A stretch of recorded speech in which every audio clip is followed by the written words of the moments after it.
Marcus Chen had always been unremarkable. At 32, he worked a dead-end job in data analysis for a mining corporation, lived alone in a cramped apartment that smelled perpetually of instant noodles and defeat, and had long ago given up on the dreams that once kept him awake at night. His reflection in the bathroom mirror each morning showed him everything he despised about himself. Soft around the edges, pale from too many hours under fluorescent lights, eyes that held no fire, no purpose, no hope. The morning everything changed began like any other. Marcus shuffled through his routine with the mechanical precision of a man who had accepted mediocrity as his permanent station. Coffee that tasted like bitter water, toast that might as well have been cardboard, and the familiar weight of another day stretching ahead like a prison sentence. He barely registered the news reports playing on his tablet as he ate.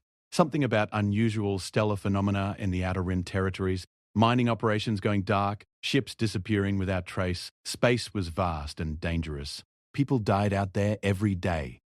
It wasn't his problem. The transport to the Kepler Station mining facility was a rust bucket hauler that groaned and shuddered through hyperspace like an old man climbing stairs. Marcus pressed his face to the small porthole and watched the stars streak by, wondering for the 1000th time how he had ended up here. His degree in xenobiology had once promised adventure among the stars, contact with alien species, discovery of new worlds. Instead, he analyzed mineral compositions and filed reports that no one read. 20 minutes to Kepler Station, announced the pilot's voice through speakers that crackled with static. Weather's looking rough, folks. Solar storm activity in the sector. Marcus closed his eyes and tried to imagine being anywhere else. The transport shuddered more violently, and he gripped the armrests of his seat. Through the hull, he could hear something that didn't sound like normal engine noise, a rhythmic thumping, like a heartbeat amplified through metal. When the first explosion rocked the ship, Marcus thought they had hit an asteroid.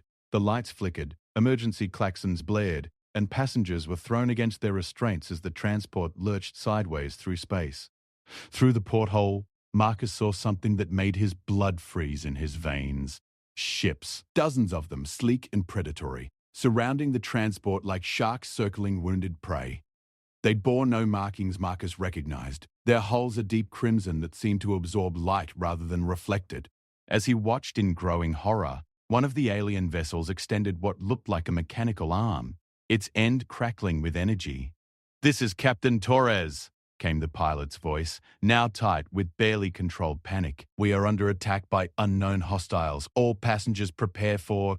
The transmission cut off as another blast tore through the transport's hull. Atmosphere screamed out into space through the breach. An emergency bulkhead slammed shut with metallic thunder. Marcus felt his ears pop as the pressure changed, tasted blood in his mouth. The lights went out. In the darkness, lit only by the crimson glow from the alien ships outside, Marcus heard sounds that would haunt him for the rest of his life. Metal being torn apart like paper. Footsteps that were too heavy, too rhythmic to be human. And then, cutting through the chaos, a sound that was unmistakably alien. A deep, thrumming call that seemed to vibrate through his bones. The emergency lighting flickered on, casting everything in hellish red. Through the smoke and sparks, Marcus saw them. They stood 7 feet tall, their bodies encased in armor that looked grown rather than manufactured, all flowing curves and organic angles that shifted color from deep red to black as they moved. Their faces were hidden behind masks that resembled skulls, with glowing amber eyes that burned with predatory intelligence. In their hands they carried weapons that hummed with lethal energy. The Korthax. Marcus recognized them from intelligence briefings that had crossed his desk. A warrior species from the Galactic Rim, raiders and hunters who took what they wanted and left only silence behind. They were supposed to be a distant threat, something that happened to other people in other sectors. One of the passengers, a middle-aged woman in a business suit, started to scream. The sound was cut short as one of the aliens turned its attention to her, raising a weapon that looked like a crystalline spear. The energy discharge was soundless in the thin atmosphere, but the result was immediate and final.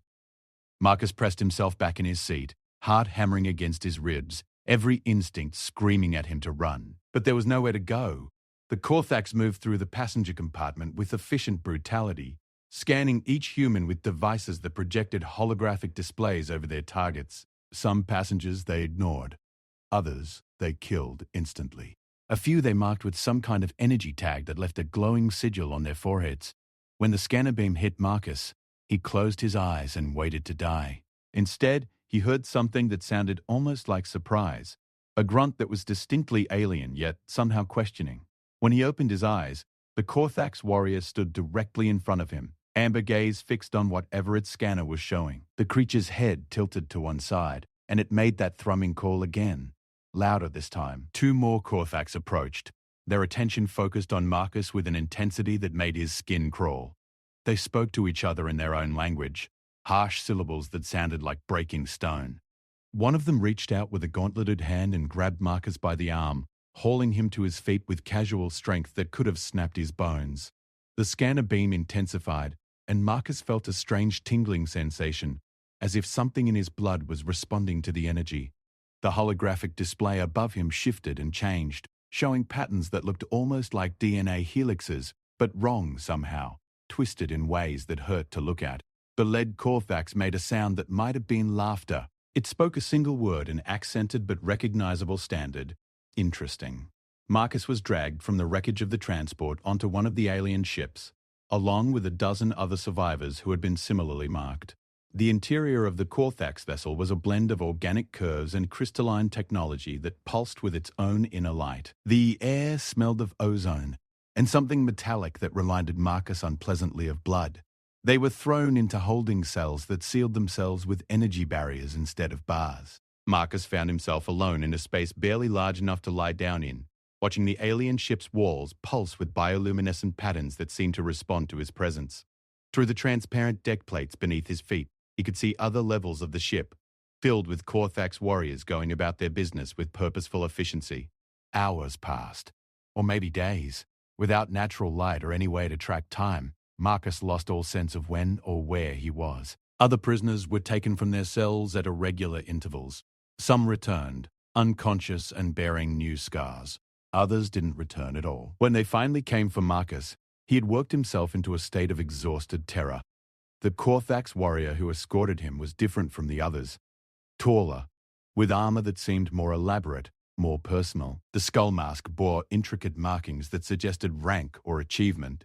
Human, the alien said as they walked through corridors that seemed to shift and change around them. You will answer questions. What do you want with me? Marcus managed, his voice hoarse from disuse. You are anomaly, came the reply. Blood sings songs we have not heard. Old songs. They entered a chamber that defied easy description. The walls curved away in all directions, covered with crystalline formations that resonated with musical tones.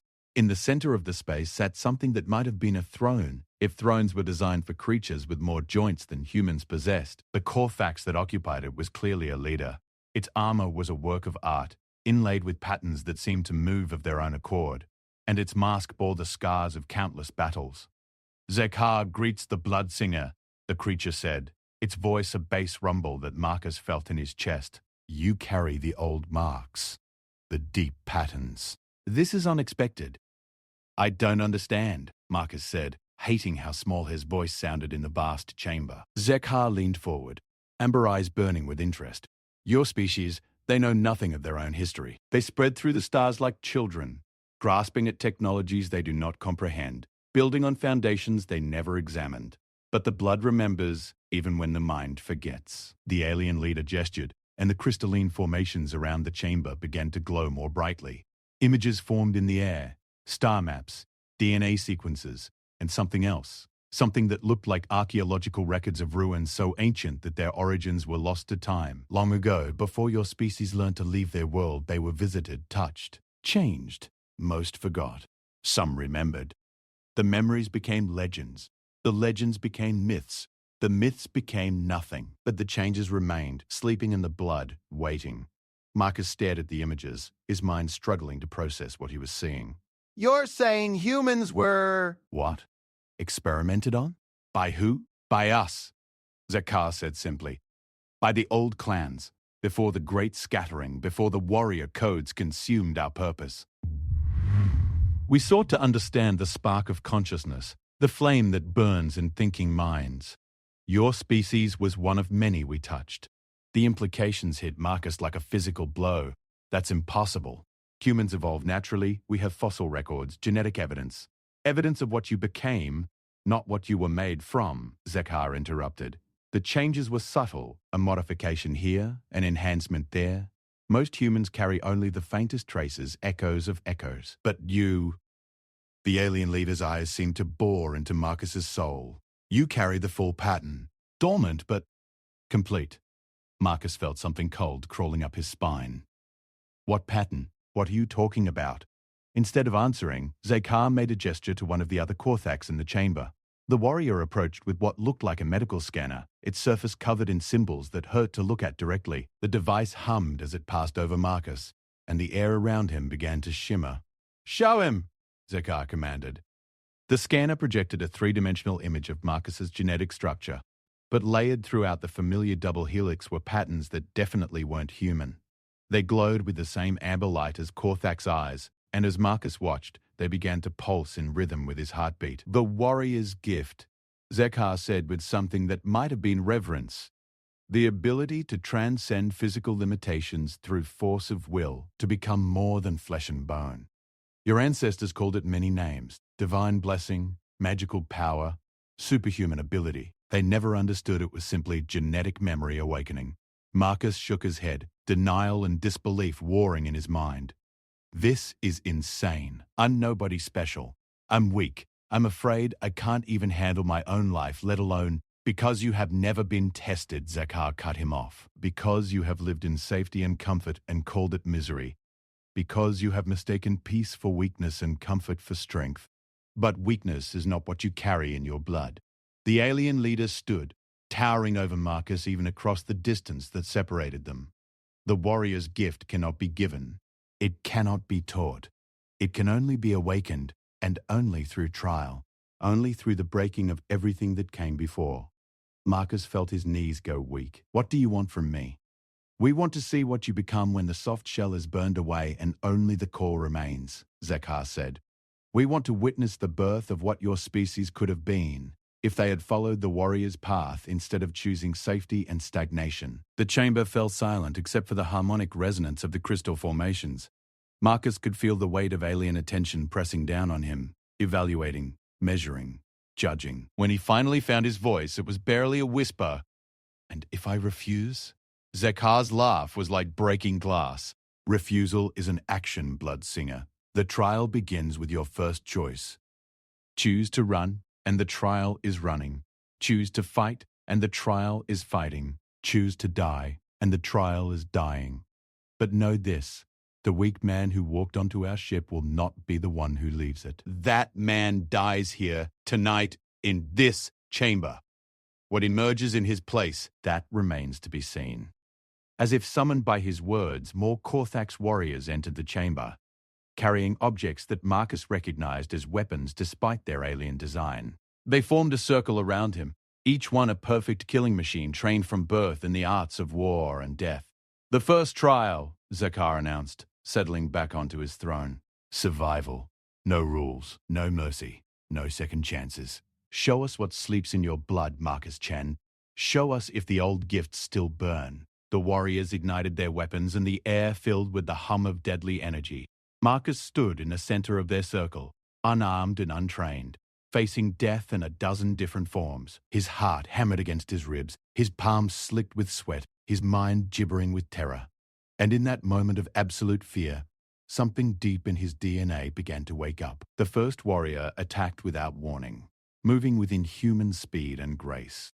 Marcus saw the crystalline blade coming for his throat and knew with absolute certainty that he was about to die. Time seemed to slow.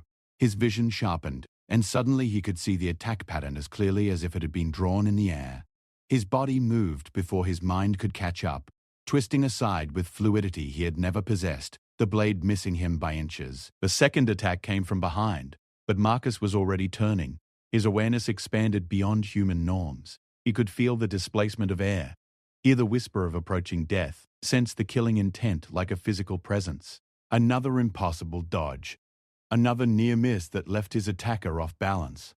"Yes," he heard Zekar whisper. "Yes, there it is. The awakening begins." Marcus had no time to process what was happening to him. The circle of warriors pressed closer, their attacks becoming a deadly dance of blade and energy. But with each passing second, Marcus felt something building inside him. A heat in his blood, a clarity in his mind, a strength in his limbs that had never been there before. He began to fight back. His first strike was clumsy, untrained, but it carried force that surprised even him. His fist connected with a warrior's armored chest and sent the alien staggering backward. His second was better, more controlled, finding a gap in another warrior's defenses. By his third, he was moving with deadly purpose, his body seeming to remember combat techniques he had never learned. The genetic memories were surfacing, thousands of years of warrior ancestry flowing through his awakening DNA. Techniques perfected by hunters who had stalked mammoth across ice fields, warriors who had stood against barbarian hordes, soldiers who had charged across bloody battlefields, all of it compressed into instinct, into reflex, into the simple knowledge of how to kill and how to survive. One of the Korthax warriors fell, its armor cracked by a blow that Marcus delivered with surgical precision. Then another, and another. The circle contracted as the survivors pressed their attack, but Marcus was no longer the frightened data analyst who had walked into this chamber. That man was dying, burning away like dross in a forge, leaving something harder and deadlier in his place. When the last warrior fell, Marcus stood alone in the center of the chamber, chest heaving, blood on his hands, alien weapons scattered around his feet. The first death, the alien leader announced. The death of weakness. But this is only the beginning, Bloodsinger. The trials ahead will forge you like metal in flame, until nothing remains but the purest warrior spirit, until you become worthy of the gift that sleeps in yourselves. Marcus wiped blood from a cut on his face. He couldn't remember receiving it, and felt something fundamental shift in his understanding of himself. The man who had feared his own reflection that morning was gone. In his place stood someone harder, someone capable of violence, someone who had just killed trained alien warriors with his bare hands. "What happens now?" he asked, and his voice carried an edge that hadn't been there before. Zekar smiled, an expression that was terrifying on his skull-masked features. "Now comes the real test. Now you learn what it means to be Korthax." Part 2. The fogging the ship that had been Marcus's prison became his school, and his lessons were written in pain and blood. Days blended into nights in the artificial environment of the Korthax vessel, marked only by the brutal rhythm of training, combat, and the slow, agonizing process of becoming something more than human. Zekar assigned him a trainer, a scarred veteran named Crixtal, who seemed to take personal pleasure in pushing Marcus to the absolute limits of endurance and beyond. Every morning began with physical conditioning that would have killed the old Marcus within hours. His body, however, was changing, adapting, growing stronger with each session as the dormant genetic modifications activated. "Your species grows soft in comfort," Crixtal growled as Marcus struggled through another set of exercises designed for Korthax physiology. "Soft in mind, soft in body, soft in spirit. But the blood remembers hardness. The blood remembers what it means to be apex predator." The training was more than physical conditioning. Marcus learned to fight with weapons that felt alien in his hands, until suddenly they didn't. Crystalline blades that channeled energy, projectile weapons that fired rounds of concentrated force, defensive systems that required perfect harmony between mind and body to operate effectively. Each weapon came with its own disciplines, its own philosophy, its own way of seeing combat as an art form. But the most challenging lessons were mental. The Korthax warrior code was complex, built around concepts that didn't translate well into human thinking. Honor was paramount, but their definition of honor involved elements that Marcus found disturbing. Strength was valued above all else, but it was strength of spirit as much as strength of body. Weakness was not just despised, it was considered a form of moral corruption that had to be burned out by any means necessary.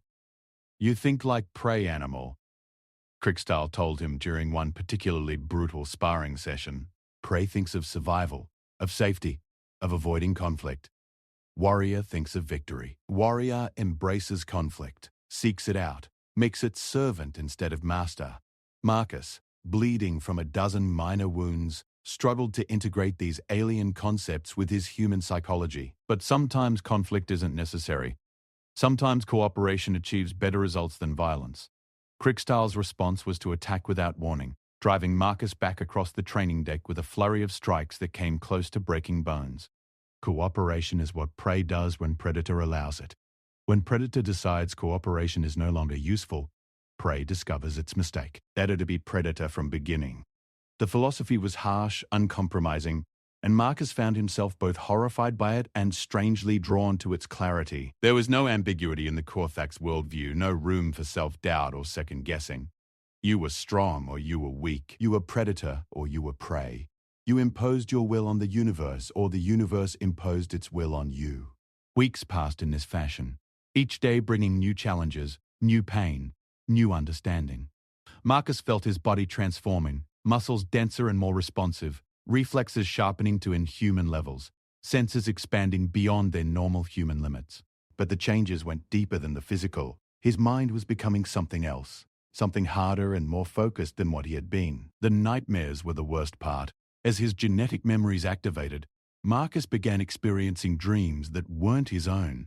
Flashes of ancient battles, primordial hunts, conflicts that had shaped human evolution in ways that mainstream science had never suspected. He saw early humans standing against creatures that belonged in mythology, watched primitive hunters bringing down prey that should have been impossible to kill, witnessed the first tentative contacts between his species and the alien visitors who had left their marks in human DNA. The blood awakening is always difficult, Zekar explained during one of their infrequent conversations. Your mind tries to reconcile what it thought it knew with what it is remembering. Most humans who carry the deep patterns never experience full awakening. The trauma would destroy them. Why am I different? Marcus asked. He was sitting in meditation position, practicing the breathing techniques that helped him channel the growing energy in his cells. Around him, crystal formations resonated in harmony with his heartbeat. Because you were already broken when we found you, the alien leader replied matter-of-factly. Broken humans adapt more easily. They have less attachment to what they were, more willingness to become something else. Your weakness became strength, in the end. The insight was painful but undeniable. The old Marcus, depressed, directionless, trapped in a life that felt like slow suicide, had been psychologically primed for complete transformation. He had nothing worth preserving, no identity worth clinging to. The genetic awakening could burn away his former self without significant resistance. The first major test came without warning. Marcus was in the middle of weapons practice when alarms began sounding throughout the ship. Korthax warriors rushed past him, moving with the fluid urgency of a military unit responding to contact. Krikstal appeared at his side, fully armed and armored. Real combat, the trainer announced. Human vessel, military configuration. They track our signatures from the transport attack. Marcus felt his blood surge with anticipation and fear in equal measure. What do you want me to do? Fight, Krikstal replied simply. Prove the training has value. Prove you are becoming worthy of the gift. The battle was unlike anything Marcus could have imagined.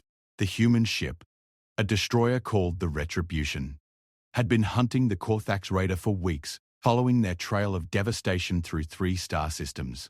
Its crew was experienced, angry, and determined to make the aliens pay for their attacks on civilian shipping. Marcus found himself in armor that had been modified for his human physiology, carrying weapons that felt increasingly natural in his hands. As the 2 ships closed for combat, he experienced something that would have been impossible for his former self. A fierce joy at the prospect of battle, a hunger for the test of his newfound abilities. The space combat was brief but savage. Both ships were badly damaged by the exchange of fire, and the engagement quickly devolved into a boarding action as Korthax warriors teleported onto the human vessel. Marcus went with them, moving through the battle with deadly precision. His first kill was a young ensign who came around a corner at the wrong moment. Marcus's blade found the gap between helmet and armor before he consciously decided to strike. The human dropped, blood pooling beneath him, and Marcus felt a complex mix of emotions.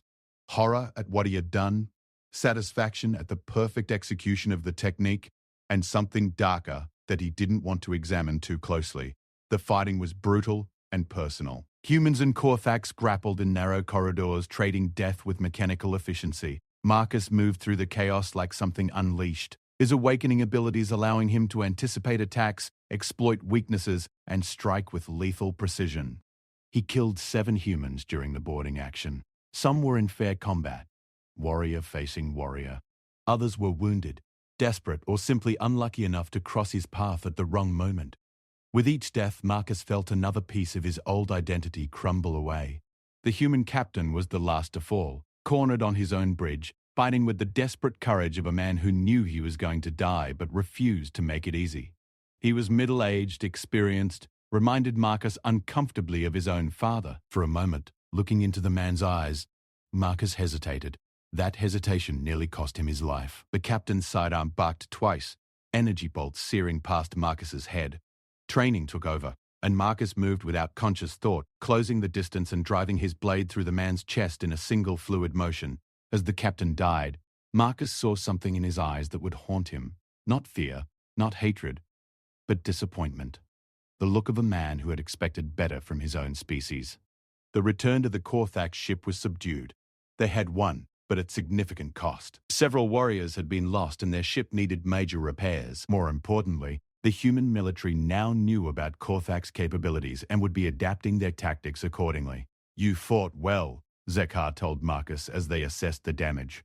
"The awakening progresses, but I sense conflict in your spirit." Marcus stood at a viewport, watching the human ship drift powerless in space. The crew was dead, and soon the vessel would be stripped for useful materials. "I killed people I might have worked alongside a month ago. People who were just trying to protect innocent lives." "You killed enemies of the clan," Zekar corrected. "The distinction between species is meaningless. What matters is strength, loyalty, and the willingness to do what must be done." "Is it really that simple?" The alien leader was quiet for a long moment, studying Marcus with those burning amber eyes. "Simplicity is the final wisdom of warriors. Complexity is the curse of those who think too much and act too little. You are learning to act on instinct, to trust the warrior spirit that awakens in your blood.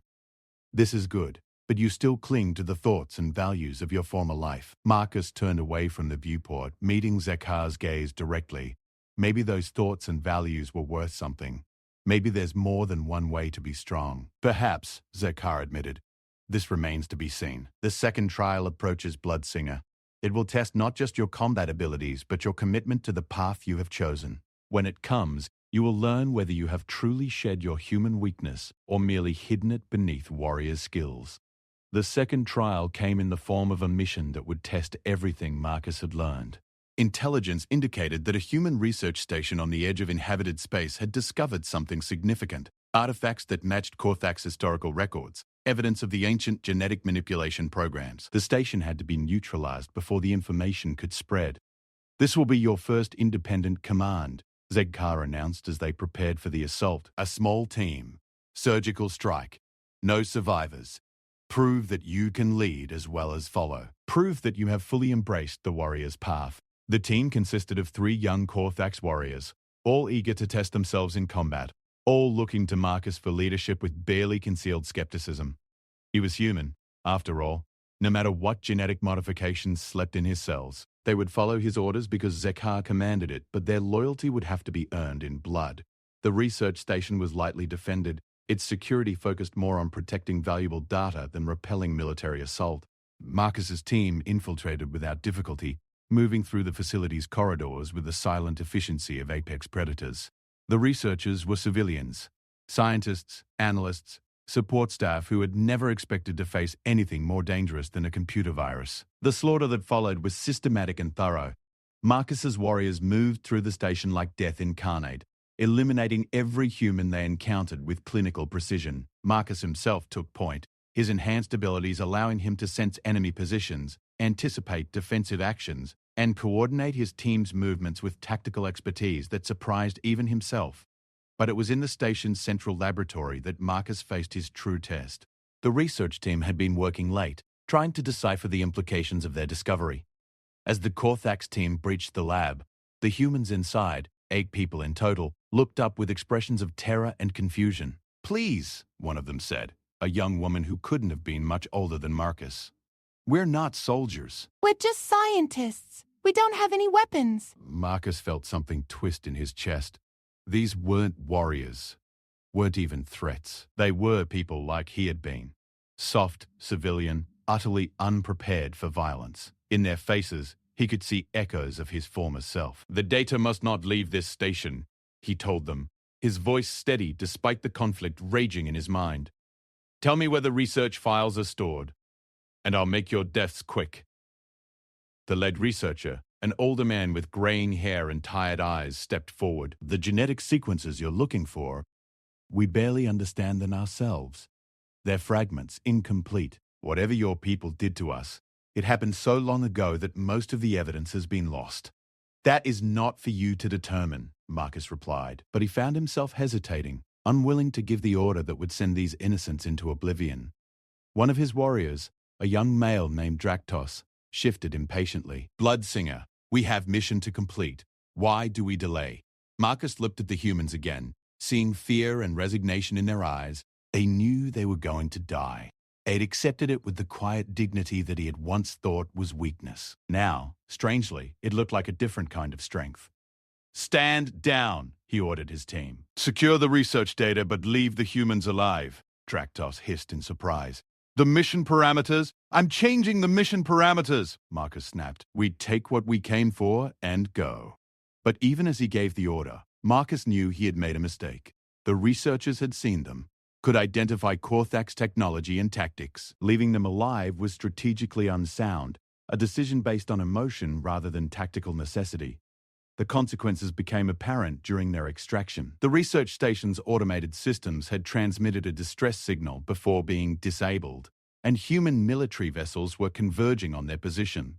Worse, the surviving researchers would be able to provide detailed intelligence about Korthak's capabilities and objectives. The return voyage to the clan ship was tense.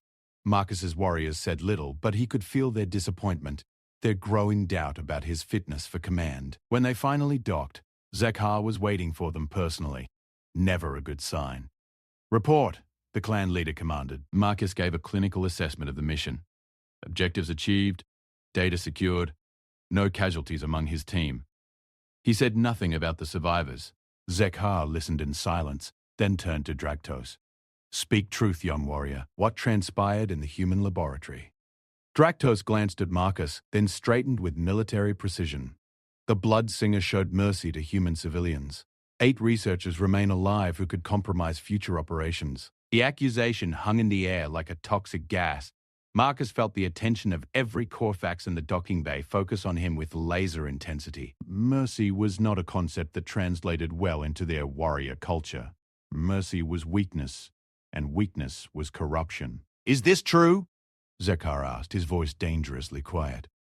Marcus met the alien leader's gaze directly. Yes, they posed no military threat. Killing them would have served no strategic purpose. Strategic purpose? Zekhar's laugh was like breaking glass. Bloodsinger, do you understand so little of what we are? We do not kill for strategy. We kill because we are apex predators, and apex predators do not leave potential threats alive to breed and multiply. We kill because mercy is the luxury of those who can afford to be challenged. We kill because strength that does not act is no strength at all. The clan leader circled Marcus like a predator evaluating prey. You completed the mission but failed the test. You allowed human sentiment to override warrior logic. You chose the comfort of moral superiority over the necessity of practical action. Marcus felt his jaw tighten. I chose to demonstrate that strength doesn't require cruelty, that we can be better than simple killing machines. Better? Zekhar stopped directly in front of Marcus, amber eyes burning with sudden fury. You think the human concept of better has meaning here? You think your soft ethics make you superior to warriors who have survived 10,000 years of constant warfare? The alien leader gestured, and more Korthax warriors entered the docking bay, surrounding Marcus with the precision of a military formation. You have learned to fight, Bloodsinger. You have learned to kill. But you have not learned to think like a warrior. You still cling to the weakness that made your species easy prey. Marcus felt the genetic fire in his blood begin to rise, responding to the challenge in Zekhar's words. Maybe what you call weakness is actually what makes us strong. Maybe mercy and compassion are strengths you've forgotten how to recognize. Then prove it, Zekhar snarled. Prove that your human concepts of strength are more than pretty words and empty sentiment. Face me in formal combat, Bloodsinger. Show me that mercy makes you mighty. The challenge was formal, binding, and utterly lethal. In Korthax culture, a formal combat challenge could only end with death or complete submission. There was no middle ground, no compromise, no possibility of withdrawal once the challenge was accepted. Marcus looked around the docking bay, seeing alien faces that showed no sympathy, no understanding. no hope for peaceful resolution. These were creatures who valued strength above all else, who had been shaped by millennia of warfare into the most efficient killers in the known galaxy. And despite everything he had learned, despite all the changes in his body and mind, Marcus realized that some part of him was still fundamentally human, still believed in the possibility of a better way. "I accept," he said quietly. The combat arena was a circular space in the heart of the ship, surrounded by rising tiers where clan members gathered to witness formal challenges. The walls were lined with crystalline formations that resonated with harmonic frequencies, creating an almost musical backdrop for what was about to unfold. Marcus entered the arena armed with a traditional Korthax blade, a crystalline weapon that channeled energy through its molecular structure, capable of cutting through armor as easily as flesh. He wore light protective gear, enough to prevent accidental death from minor wounds, but not enough to significantly alter the combat dynamic. Zekhar entered from the opposite side, armed identically but moving with the fluid confidence of a warrior who had never lost a formal challenge. His armor was more elaborate than Marcus's, marked with symbols that chronicled decades of victories, but it offered no more protection.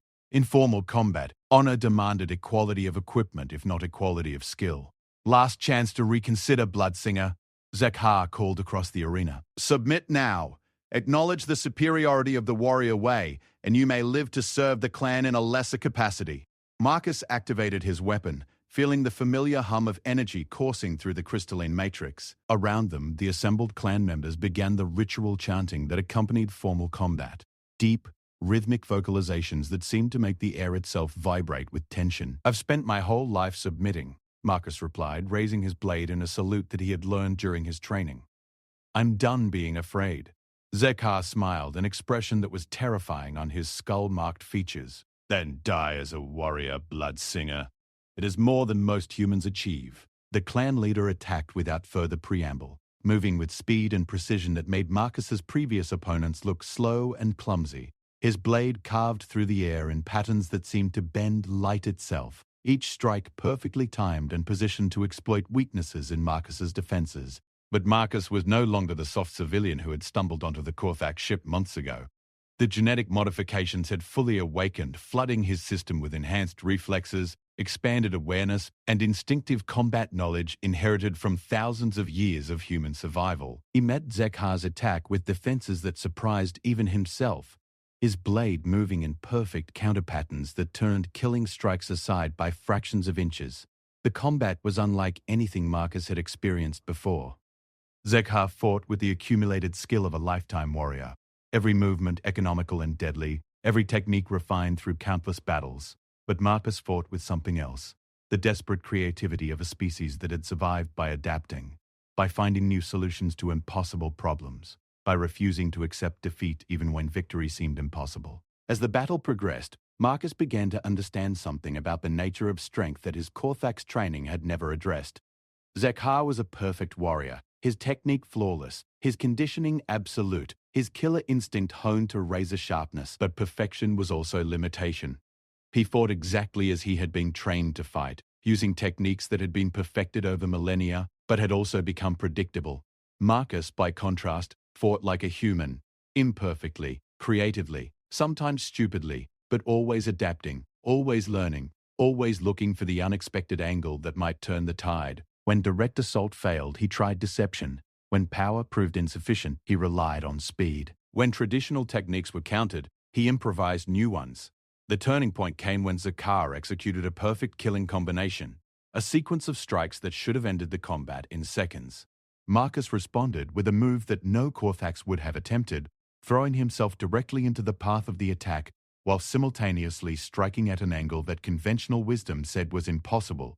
Zekhar's blade passed through empty air where Marcus should have been. Marcus's blade found the gap between the clan leader's arm and torso, sliding through armor that had been designed to deflect conventional attacks but not the unexpected physics of a desperate improvisation.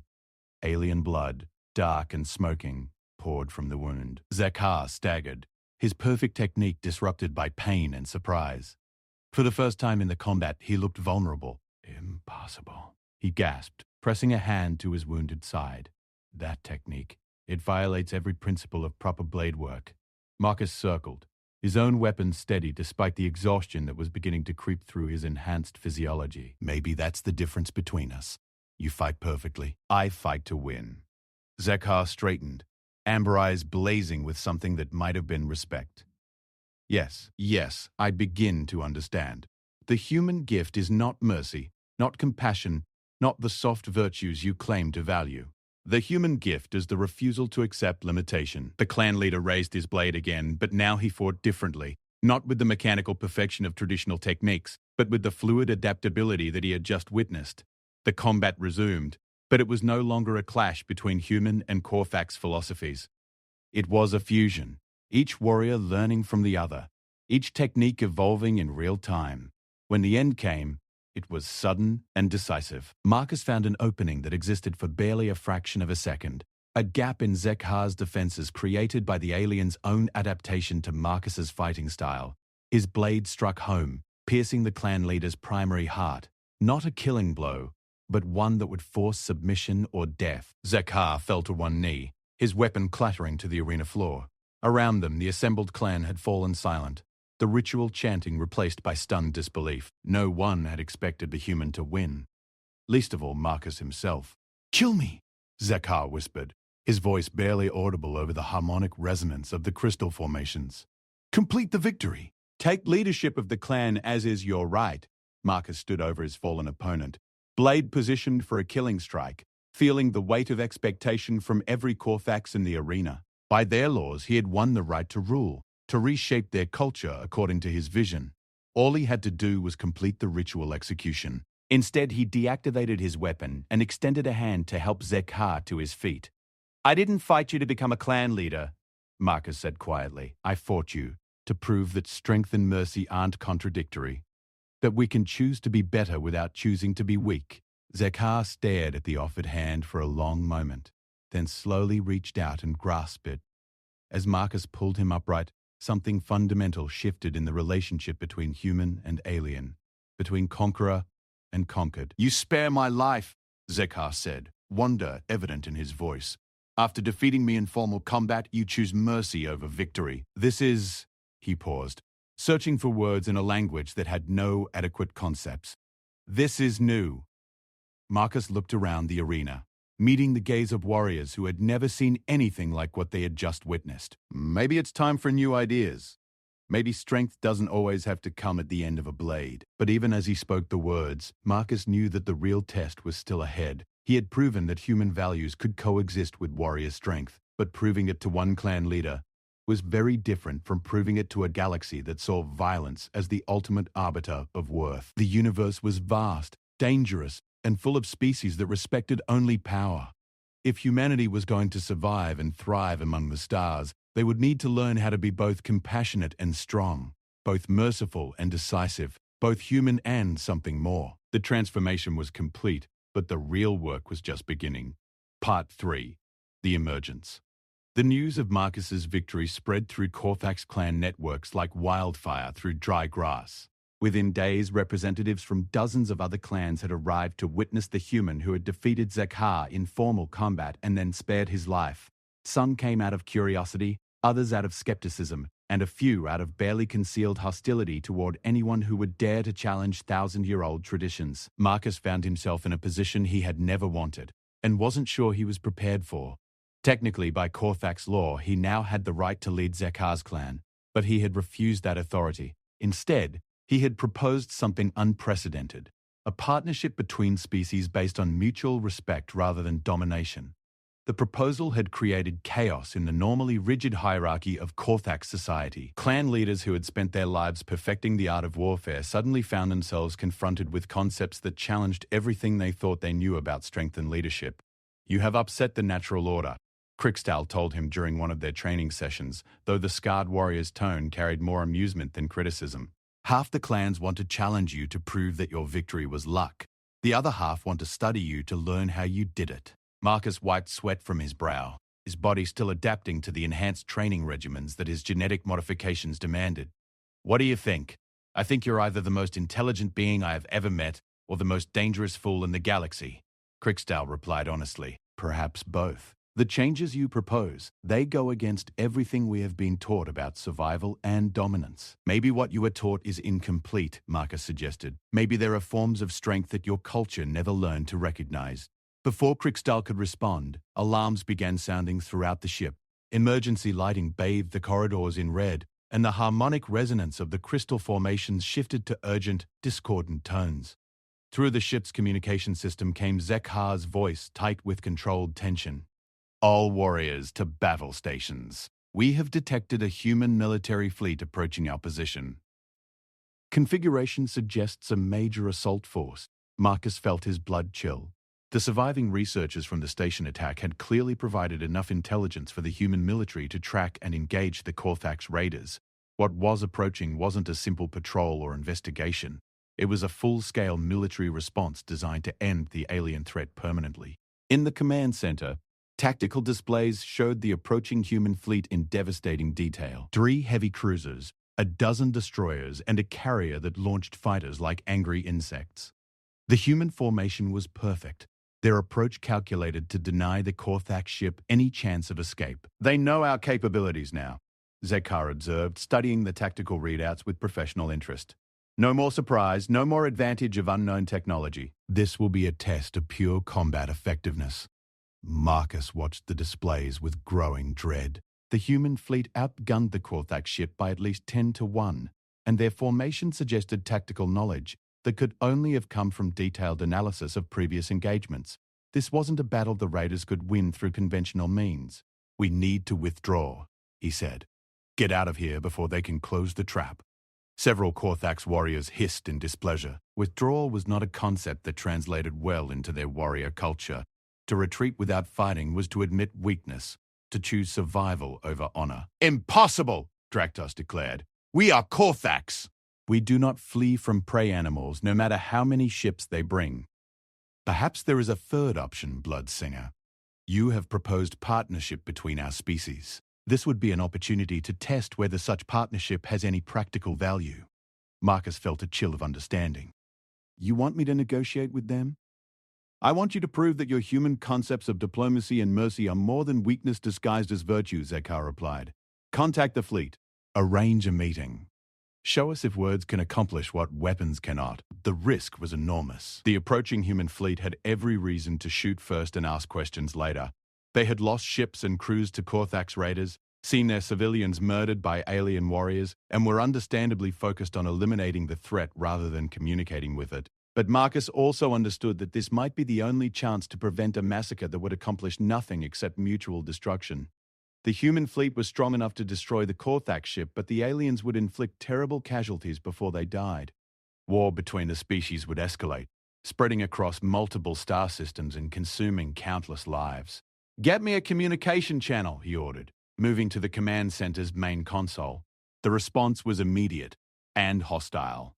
Korthax vessel, this is Admiral Chen of the Human Defense Force. You are ordered to surrender immediately or be destroyed. You have 60 seconds to respond. Marcus felt a shock of recognition. Admiral Chen. The name was familiar, tugging at memories he had tried to suppress.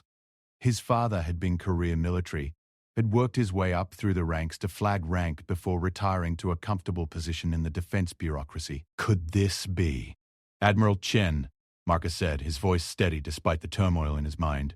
This is Marcus Chen. I need to speak with you directly. The communication channel went silent for several seconds. When it reopened, the voice that responded was older, wearier, but unmistakably familiar. Marcus? Son? Is that you? How are you? Where have you been? We thought you were dead when the transport was attacked. The reunion was surreal, conducted across the void of space with weapons trained on both sides. Marcus found himself explaining his transformation to a father who had given up hope of ever seeing him again, trying to make sense of genetic modifications and warrior training and philosophical changes that defied easy description. You're saying these aliens modified you somehow. Change your DNA?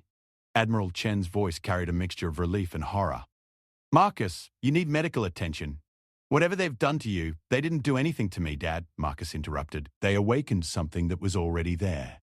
Something that's been dormant in human genetics for thousands of years.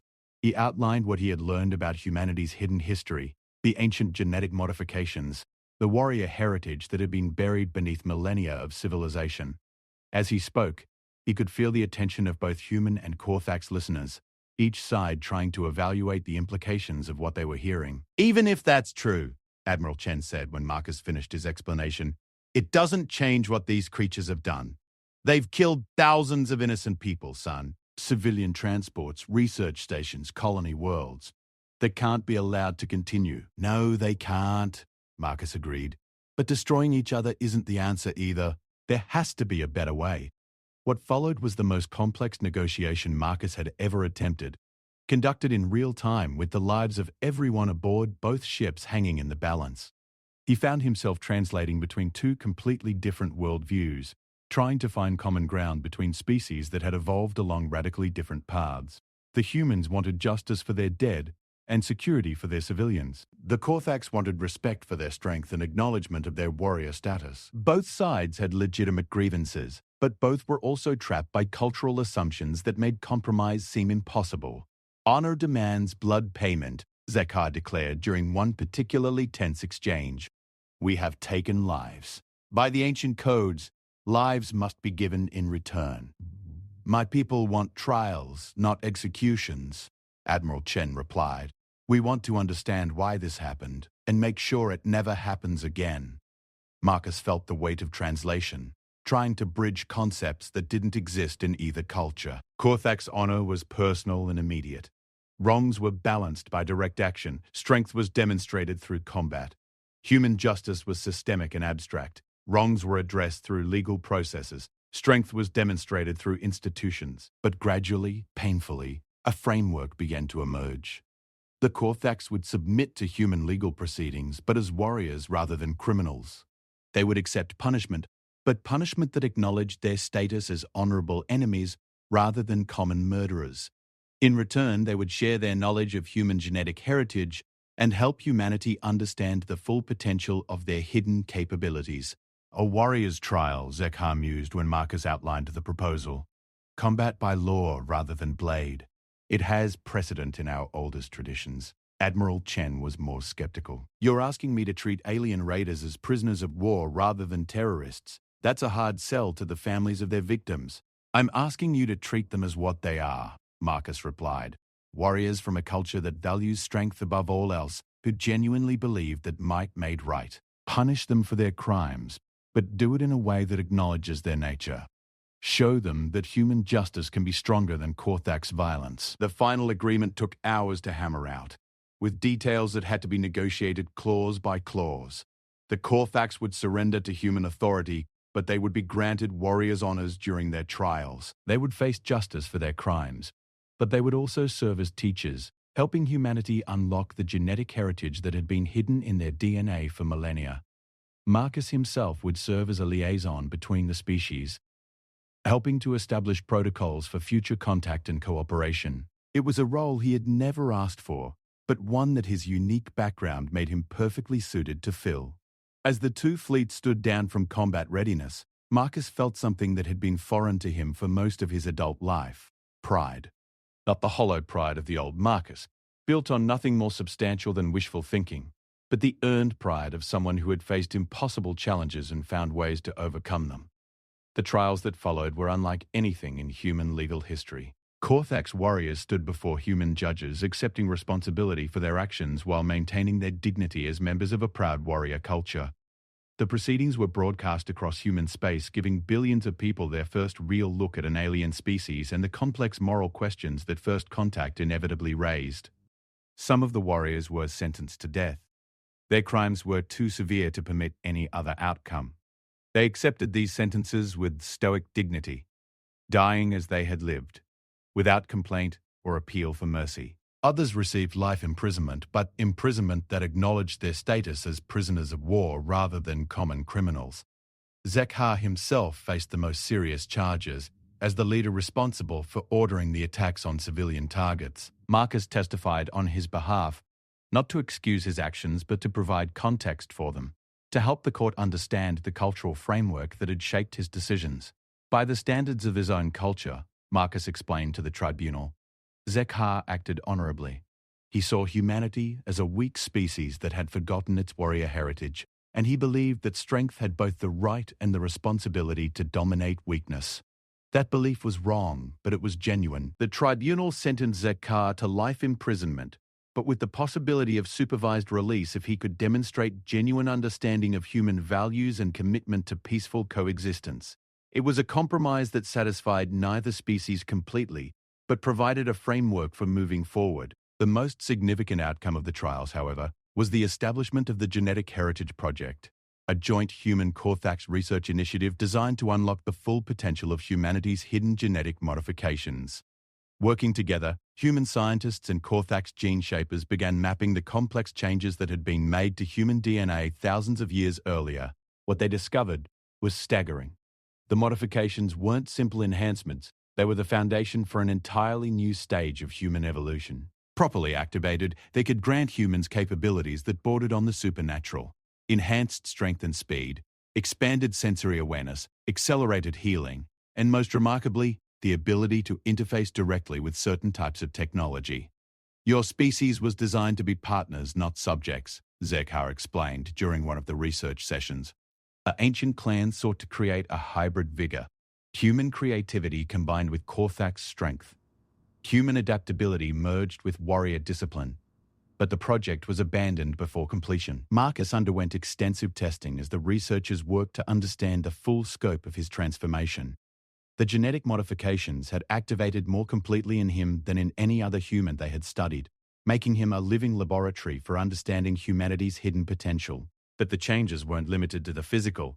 As the modifications fully expressed themselves, Marcus found his consciousness expanding in ways that defied easy description. He could sense the emotional states of those around him, could interface with computer systems through direct neural contact, could perceive patterns and connections that had been invisible to his unmodified senses. "You are becoming what your species was meant to be," Zekar told him during one of their conversations. "The bridge between what was and what could be. The first of a new kind of human." The implications were staggering. If the genetic modifications could be safely activated in other humans, it would fundamentally change the balance of power in the galaxy. Humanity would no longer be the weak, recently emerged species that other civilizations dismissed as irrelevant. They would be something new, something that combined the best traits of multiple evolutionary paths. But with great potential came great responsibility. The modifications couldn't be forced on unwilling subjects, and even voluntary activation carried significant risks. Some humans couldn't survive the transformation process. Others experienced psychological changes that made them incompatible with normal human society. Marcus found himself at the center of debates that would shape humanity's future. Should the modifications be offered to volunteers? Should they be reserved for military applications? Should they be studied but never implemented? Each option carried profound ethical and practical implications. "The choice must belong to each individual," Marcus argued, "before the Human Defense Council. We can't make this decision for our entire species. But we also can't ignore the potential. The galaxy is a dangerous place, and we need every advantage we can get if we're going to survive and thrive among the stars." The compromise that emerged was typically human, complex, imperfect, and designed to balance competing interests. The genetic modifications would be offered to volunteers, but only after extensive counseling and evaluation. Military personnel would have priority access, but civilian applications would also be explored. Research would continue, but under strict ethical guidelines designed to prevent abuse. Marcus became the first director of human enhancement, overseeing the careful expansion of the modification program while serving as a living example of what humanity could become. It was a responsibility that would have terrified the old Marcus, but which his transformed self embraced with quiet confidence. The first generation of enhanced humans was small, fewer than 1,000 individuals who successfully completed the transformation process. But their impact was immediate and profound. Enhanced soldiers proved capable of going toe-to-toe with alien warriors who had previously dominated human forces. Enhanced scientists made breakthrough discoveries that advanced human technology by decades in a matter of months. Enhanced diplomats negotiated agreements with alien species who had previously refused to take humanity seriously. But perhaps most importantly, the enhanced humans served as proof that evolution didn't have to be a gradual process. Given the right tools and the will to use them, a species could transform itself within a single generation, becoming something greater than what it had been while retaining the essential qualities that made it unique. 5 years after his transformation, Marcus stood on the observation deck of the first human Corthax Joint Research Station, watching ships from a dozen different species dock at the massive facility. Humanity had found its place among the galactic community, not as the weak newcomers they had once been, but as equals who brought their own unique strengths to the table. Beside him, Zekha, now a full partner in the research project rather than a prisoner, studied the bustling activity with satisfaction. "Your father was right to be proud," the alien said, referring to Admiral Chen, who had become one of the strongest advocates for human Corthax cooperation. "You have achieved something that neither of our species could have accomplished alone." Marcus nodded, thinking about the journey that had brought him here. The frightened, directionless man who had boarded a transport to Kepler Station was gone, burned away in the forge of transformation. In his place stood someone who had learned that true strength came not from the absence of weakness, but from the conscious choice to overcome it. "The ancient Corthax saying was right," he said quietly. "The man who destroys his weak self can never be destroyed by others. But I think there's more to it than that. The man who destroys his weak self and helps others destroy theirs, that man can change the galaxy." Around them, the station hummed with the activity of dozens of species working together toward common goals. Human scientists collaborated with Corthax warriors on projects that would have been impossible for either species alone. Enhanced humans served alongside alien colleagues, their transformed abilities allowing them to interface with technologies that had previously been beyond human comprehension. It was a future that Marcus had never imagined during his dark days of depression and self-doubt, a future where humanity's greatest weakness, their tendency toward cooperation and compromise, had become their greatest strength, where the choice between mercy and violence was no longer an either-or proposition, but a careful balance that had to be maintained through constant vigilance and wisdom. The transformation was complete, but it was also ongoing. Every day brought new challenges, new opportunities, new choices between the easy path and the right path. Marcus had learned to embrace that uncertainty, to see it as the price of growth rather than the source of fear. As he watched the stars beyond the station's viewports, Marcus reflected on the strange journey that had brought him here. He had started as one of humanity's least significant members, a failed dreamer trapped in a life of quiet desperation, but through pain, struggle, and the willingness to become something more than what he had been, he had discovered that significance wasn't something you were born with. It was something you earned, one choice at a time, one day at a time, one transformed weakness at a time. The man who destroys his weak self can never be destroyed by others. But the man who helps others discover their own strength, that man becomes something beyond destruction entirely. He becomes hope. The future stretched ahead, vast and full of possibilities that neither human nor Corthax could achieve alone. But together, as partners rather than conquerors, they could write a new chapter in the story of what sentient life could become. And at the center of it all stood a man who had once been nothing special, who had chosen to become everything he never thought possible, who had proven that the greatest rewards came not from avoiding transformation, but from embracing it completely. The weak man was dead. Long live the one who had taken his place. Epilogue. 10 years later, Marcus Chen stood before the Galactic Council as humanity's first enhanced representative. His mere presence a symbol of how far his species had come. The genetic modifications that had once seemed impossible were now part of a voluntary enhancement program that had transformed hundreds of thousands of humans. Not all had chosen the path of full transformation, but all had access to it. The old fears of weakness, of irrelevance, of being consumed by stronger species, had been replaced by quiet confidence born of earned strength. Humanity had found its place in the galactic community not through conquest or submission, but through the simple recognition that true power lay not in dominating others, but in becoming the best possible version of yourself. As Marcus delivered his address to representatives from across the galaxy, he thought about the journey that had brought him here. The frightened man on the transport, the struggling student in Corthax warrior training, the conflicted killer learning to balance mercy with strength. Each stage had been necessary. Each transformation had built on what came before. The greatest reward, he told the assembled delegates, isn't avoiding the trial. It's discovering that you're strong enough to endure it, that you can be broken and rebuilt into something better, that the person you were doesn't have to define the person you become. In the gallery, he spotted familiar faces. Admiral Chen, now retired but still serving as an advisor to the Human Defense Council, Zekar, whose warrior's honor had evolved to embrace concepts of justice and cooperation that would have been alien to his younger self. Dr. Sarah Martinez, one of the researchers from the station who had survived Marcus's mercy and gone on to become a leading expert in human-alien cooperation. Each of them had been transformed by their experiences, had chosen to become something more than what they were. Each had proven that strength came in many forms, that evolution was a choice rather than an accident, that the future belonged to those brave enough to seize it. As the session concluded and delegates began filing out, Marcus remained at the podium for a moment longer, looking out at the vast space beyond the council chambers.